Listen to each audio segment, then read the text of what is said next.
Welcome to the Healthy and Wealthy and Wise podcast with global sales trainer and professional speaker, Lois Kofi.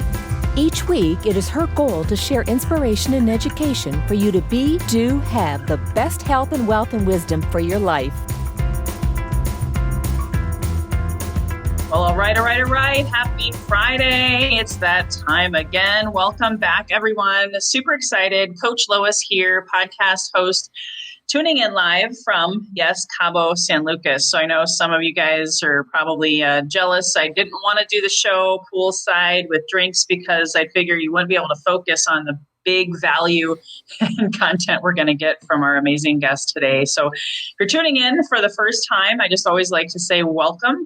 Here we are on this show, always bringing you amazing health experts, wealth experts, wisdom to help you live your best life. So if you're tuning in live, you know the deal. Hashtag live, comment below.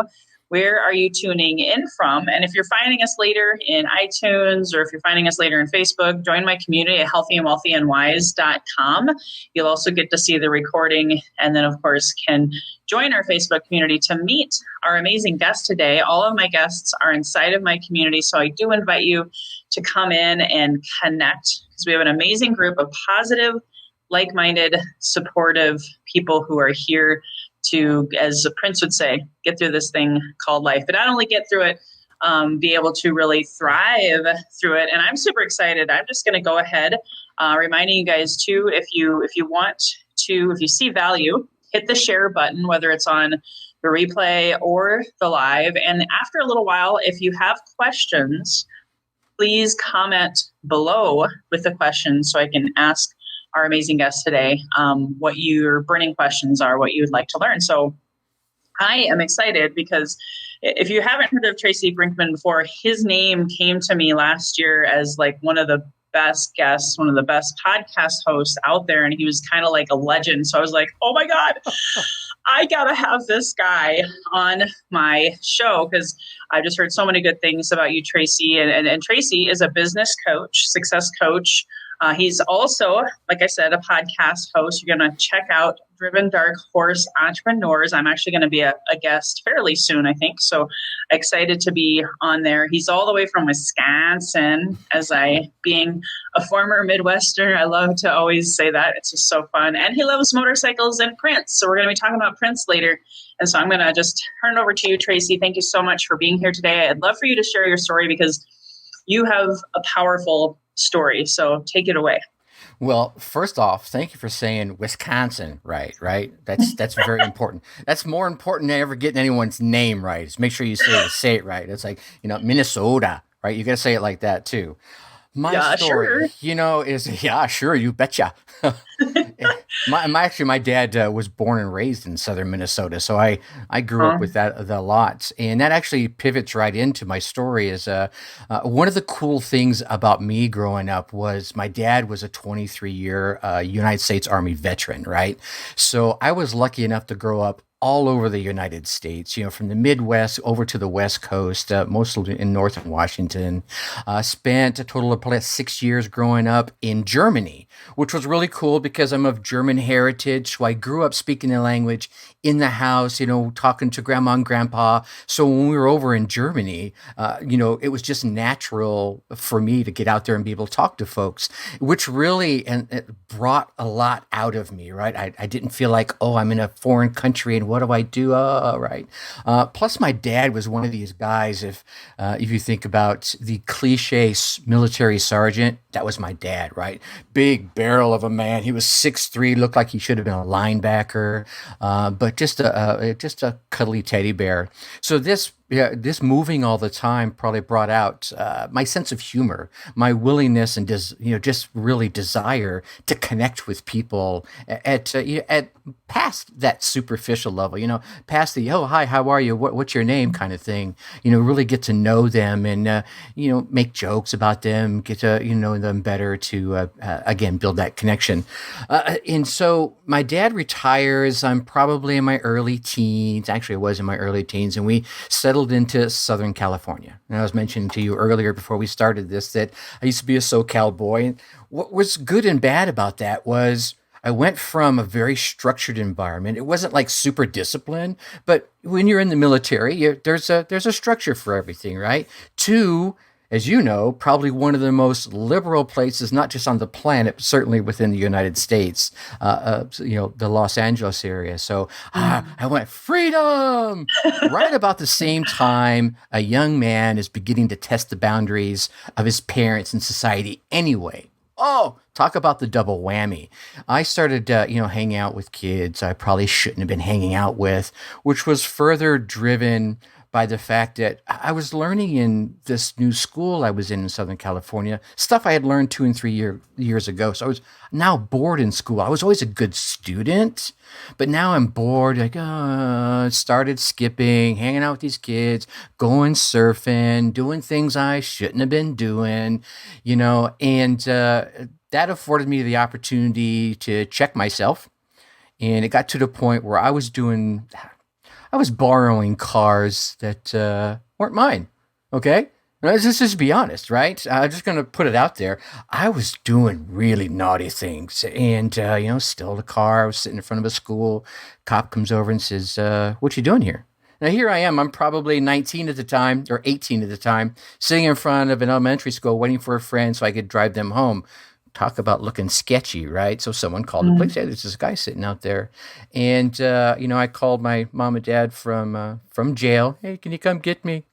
And that was one of the opportunities of, well, you could do one of two things. You could sit in jail, or you can join the service. I decided to go join the service and did 6 years. And I don't want it to sound like a prison sentence because I really enjoyed it. I actually requested to go back to Germany. And loved it over there. Came back from my time in the military with a new set of skills and started a computer consulting business in Southern California. This is right at the dot-com boom when computers were just starting to land on everyone's, desktops and everything. And so it was going really well. I probably had the first real money in my hands and in my pockets on a consistent basis. I'd been an entrepreneur since day one. I was selling, pencils to kids in elementary school, selling drawings and later in school. And then, started doing car customizations in my teen years, installing stereos, doing paint jobs. So I'd always been a hustler from day one. And so now I'm doing this hustling at I'll call it a professional level. However, being back in Southern California and having real money in my hand, this was just about the time when cocaine really burst onto the scene in Southern California. If anyone's seen the movie Blow, it's a great example of the timeline. I got introduced to not so much cocaine, but crystal meth at this time. And getting big computer projects, one of the best things you can tell someone is, I can get that done in 3 weeks, right? Well, you're going to push the envelope on that, and getting introduced to something like speed that will allow you to stay up for a day or two straight was like, are you serious? You mean, and I could be functional? And, you're sitting there computer programming, going like crazy. And it's all well and good. Like anyone who's been addicted to anything, sex, drugs, rock and roll, whatever, television, it's all fine in the beginning. But then you get sucked down into this abyss, right? And that's what happened. It was like in the first couple of times, like, oh, this is cool. Oh, then you fall asleep, you're good. Then you start taking it more and more and more, and you start paying less attention to those you care about, to your health, to your business. And unfortunately, because of my ability to connect with people, I was able to get people to sell for me to support my own habit. And I don't say that to brag, right? I just calling it like it is. And it got to the point where literally the police kicked in the door to my condo. And I was out partying. I probably left on a Thursday night, and I came back Sunday morning from just this 3-4 day party binge, and I saw the door had been kicked open. And it's just like you see on the television shows, right? There's furniture's tossed everywhere, clothes thrown around, Rice Krispie treats and Fruity Pebbles dumped all over the counters. They were looking for whatever it was they were looking for, and I know what they were looking for, and so do you now. But someone had ratted me out, so I was now on the radar. And while I was, starting to look around and straighten up, a couple of detectives knock on the door. And are you Mr. Brinkmann? Yes. Do you have any ID? Well, let me pause the story right here.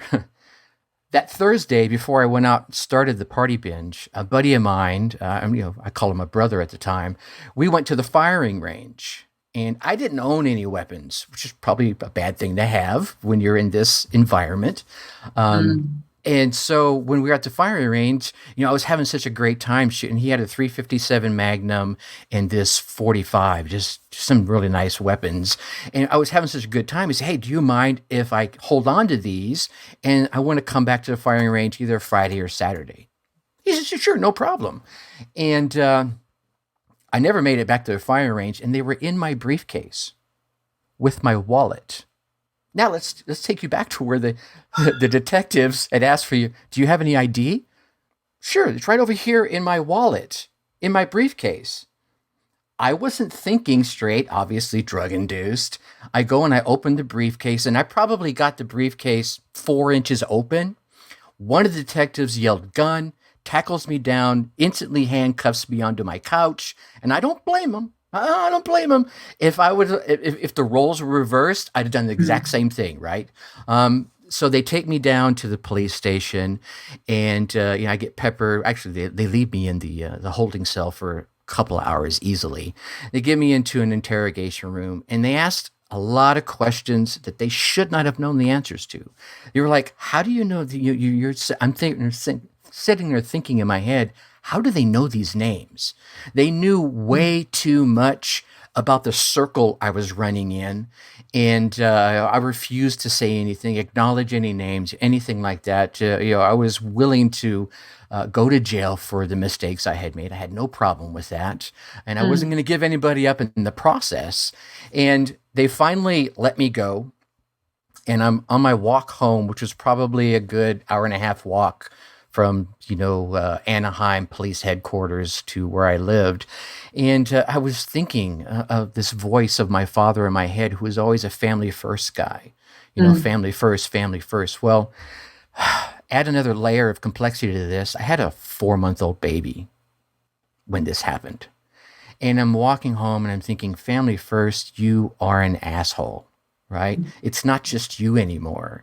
It's this new life that you have brought into the world. How can you say you love her and still put her into this kind of a situation or risk? So I get home and I call mom and dad and I say, "Mom, Dad, we need to talk. I need some help and I don't want to talk about it over the phone." And so I get to mom and dad's house and, almost literally on my knees, begging, "Mom, Dad, please, I need to get out of this environment. And the only way I know I can do it is to completely disconnect from it." They lived only 16 miles away, but as you know, being in San Diego, being 16 miles away in a city like Los Angeles could be completely different environments. And so they were like, "Yeah, sure, come on over." And, they set me up with a bedroom in the garage. They used my old bedroom for my daughter. Mom took care of my daughter while I got off the drugs. And I did it cold turkey. I didn't go to rehab. I just said, "Mom, here's what's going to happen. I'm going to sit out here and I'm probably going to sleep for 3-4 days. I'll probably get up to do biological things." She goes, "Don't you worry. I got you." Right. And Aw. God love my mom and dad and my brother from another mother for being there for me.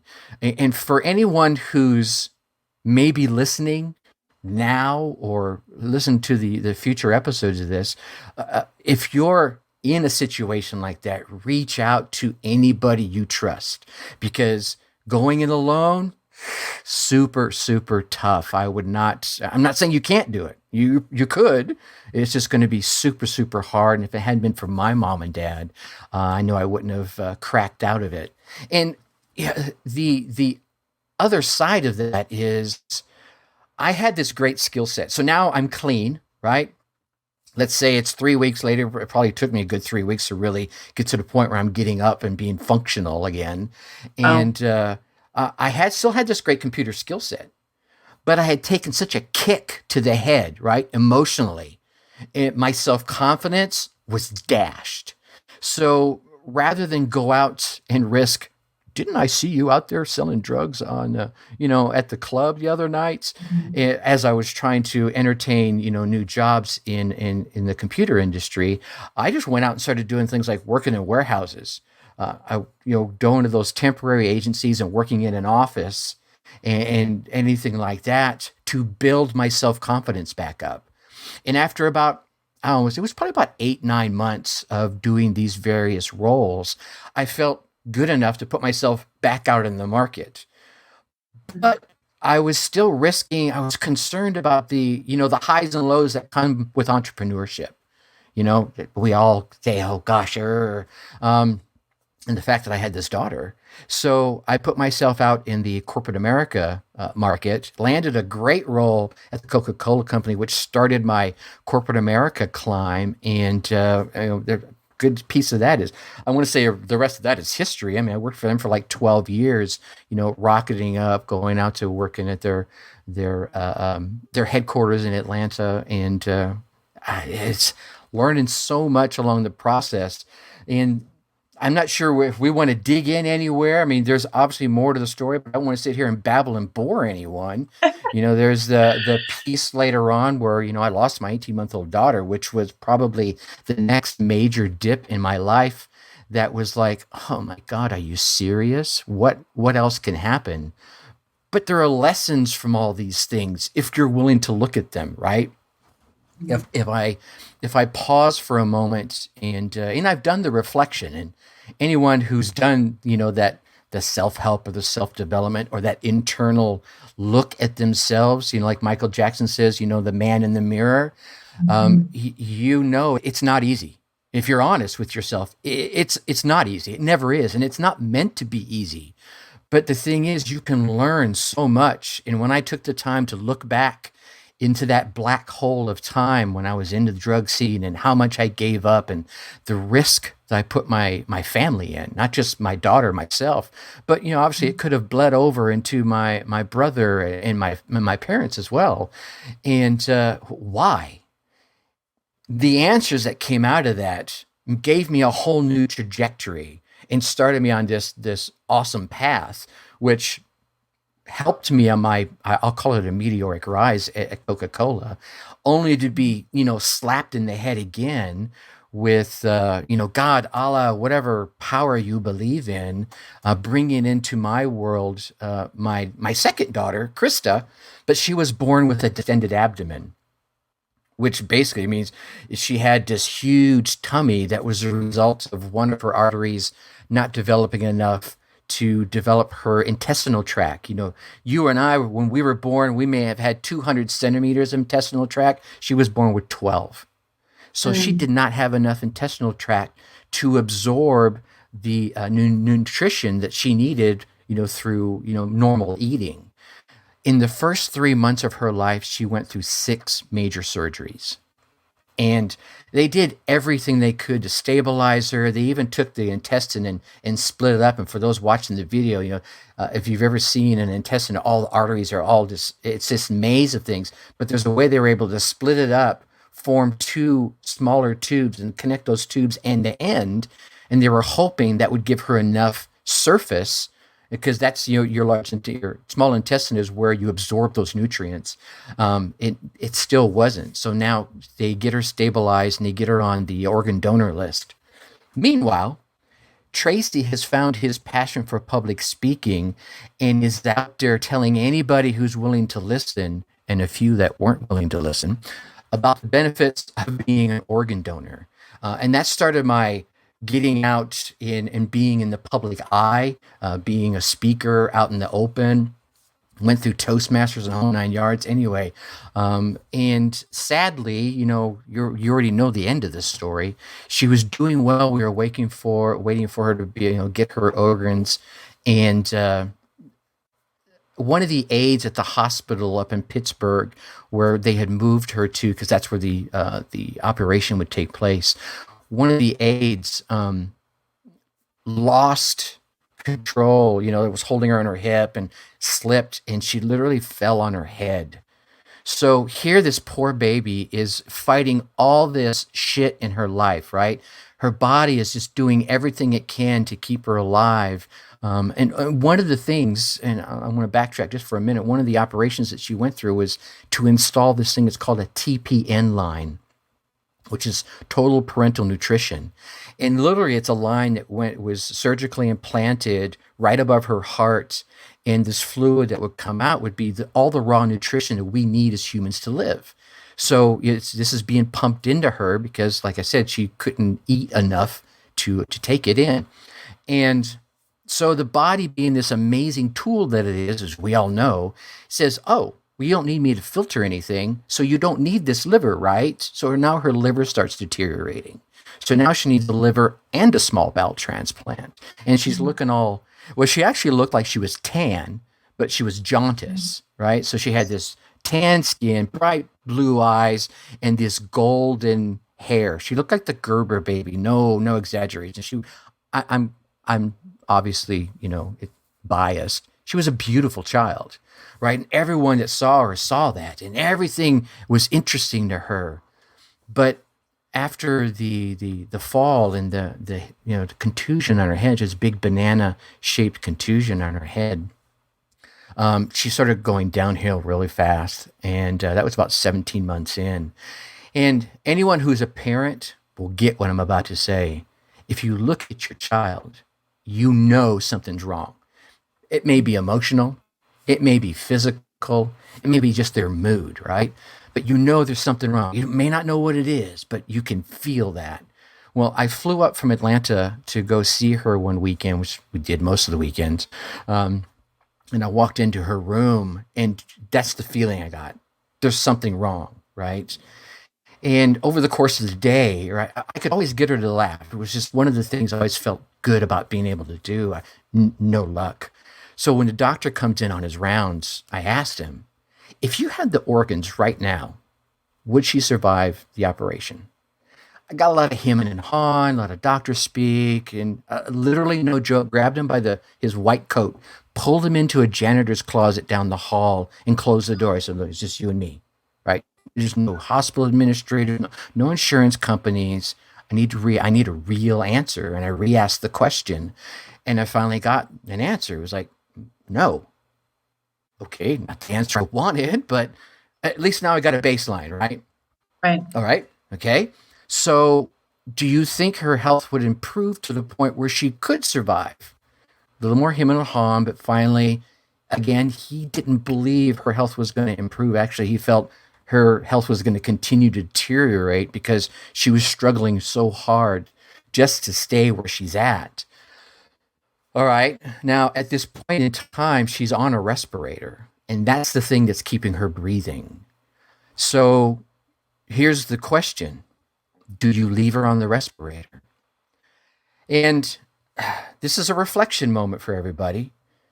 And it wasn't an instant answer. I mean, left the room for a bit and sat, and it was like I was reflecting back to my drug days of all things. And I reflected back to that in the times that I had looked back into that abyss before.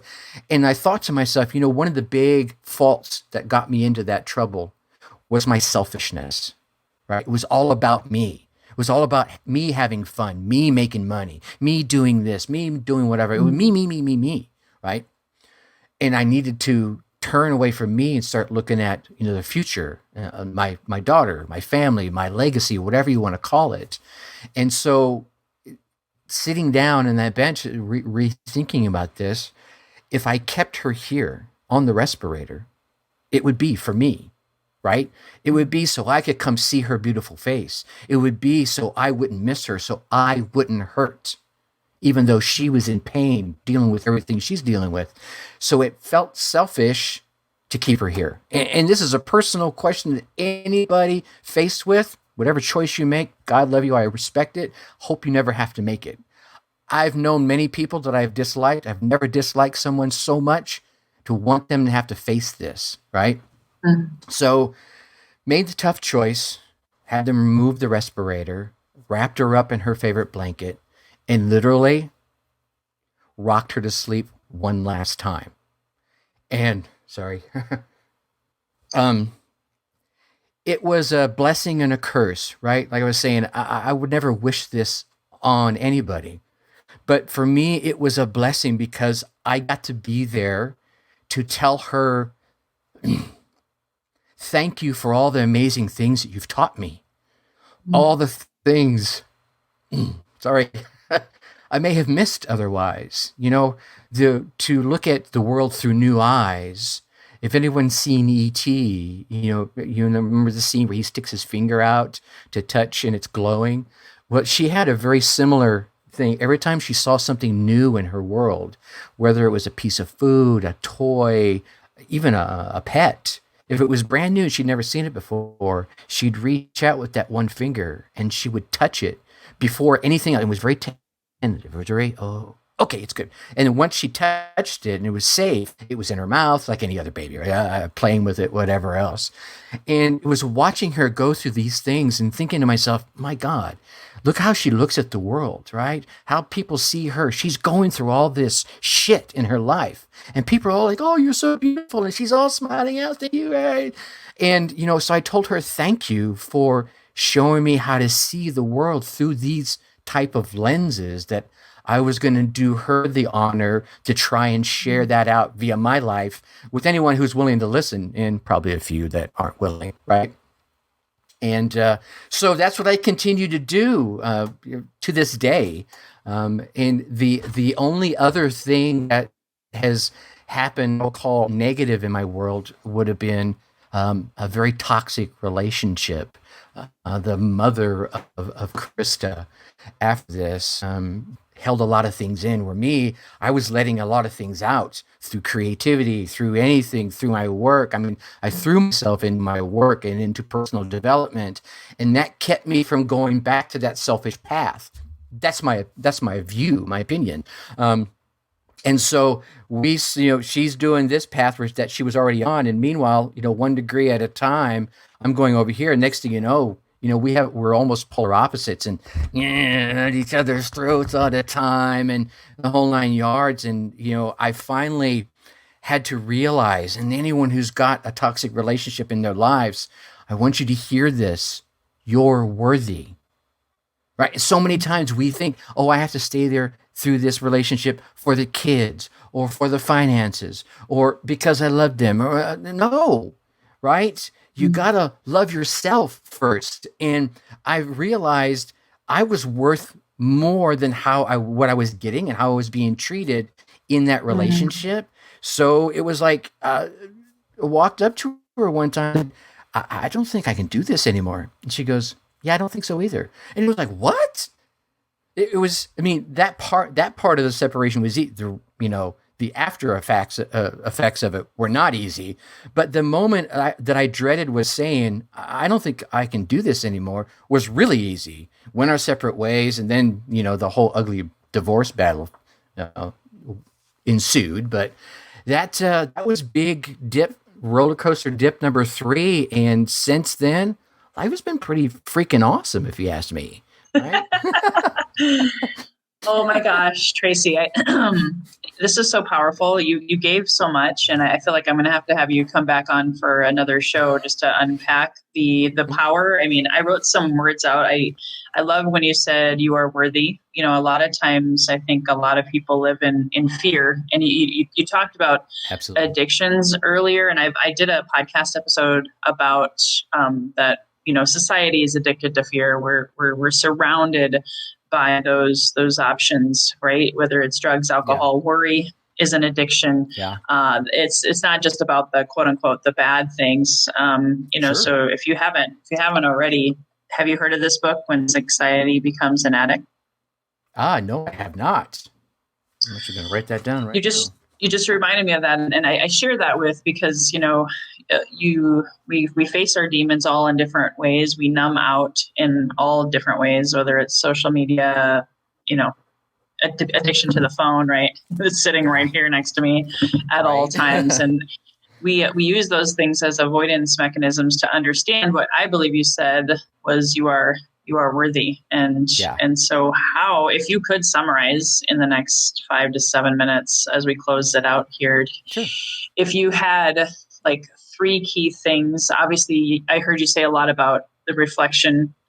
You were big on that and reflection. What did you learn so you didn't repeat the same mistakes, which is huge as an entrepreneur.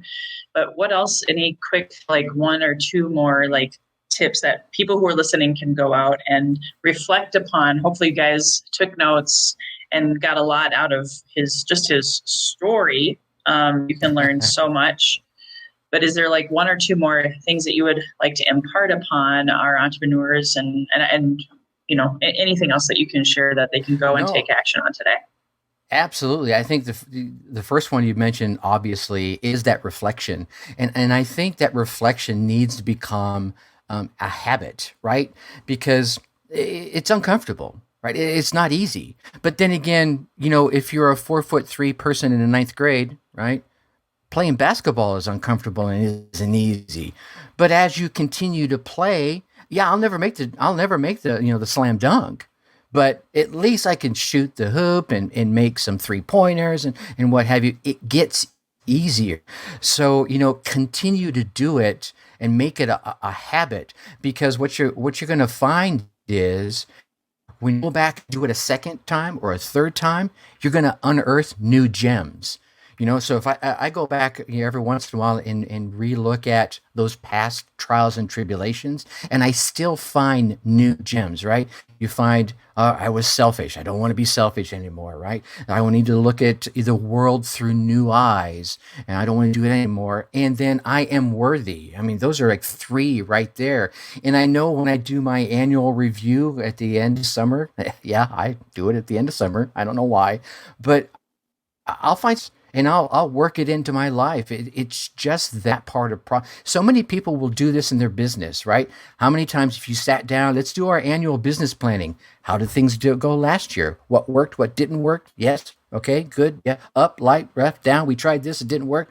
Okay. Now let's take that education and put it into our business planning moving forward. Let's do the same thing with our lives, right? Look back at the past year. Good, bad, ugly. Ooh, I had this big fight. Well, why did you have the big fight? Was it you? Was it them? Whatever it is. And then roll that into your life going forward. I love that. And you said something it's going to be in the show notes, but you said a really cool quote. I'm going to put this up on the screen. And then there's a couple of listeners who are giving you shout outs. You said, you realize life isn't fair and participation awards do not feed your family or your drive to succeed. And I here I am in the total transparency. I'm here in Cabo on this amazing free trip that I won because of a sales award, right?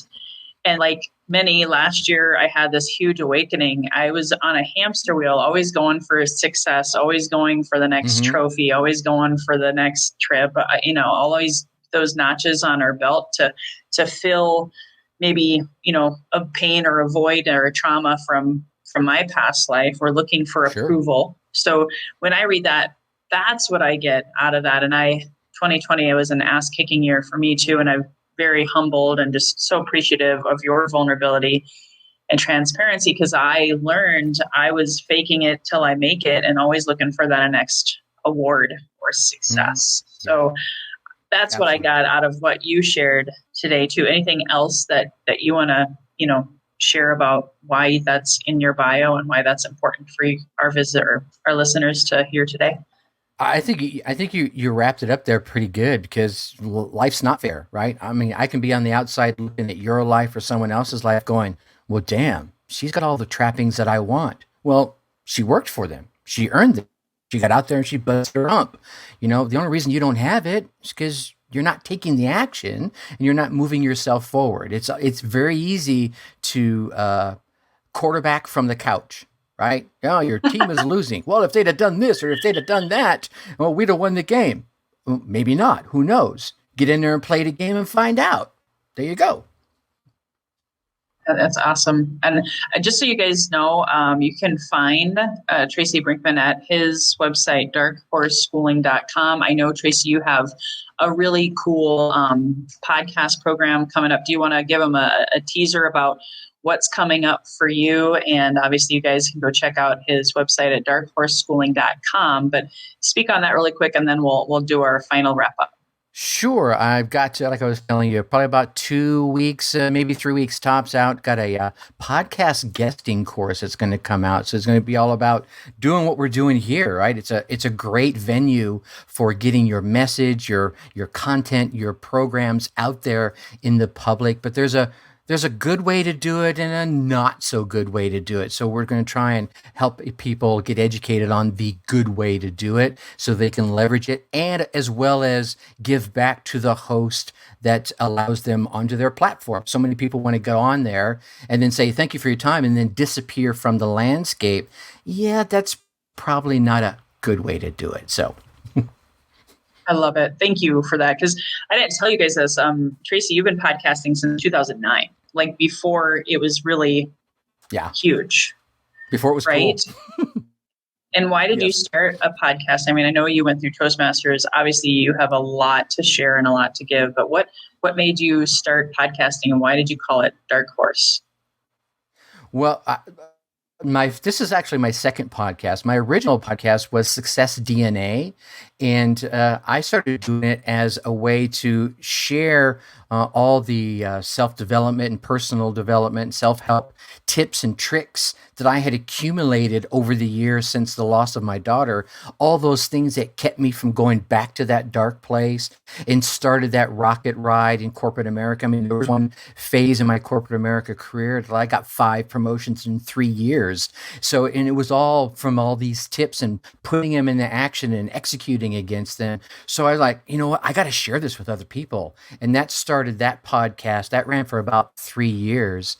And then I was going through that messy divorce, and I felt like such a poser getting on the microphone saying, "Hey, here's all the great ways to keep amazing life." Meanwhile, I got all this shit going on, right?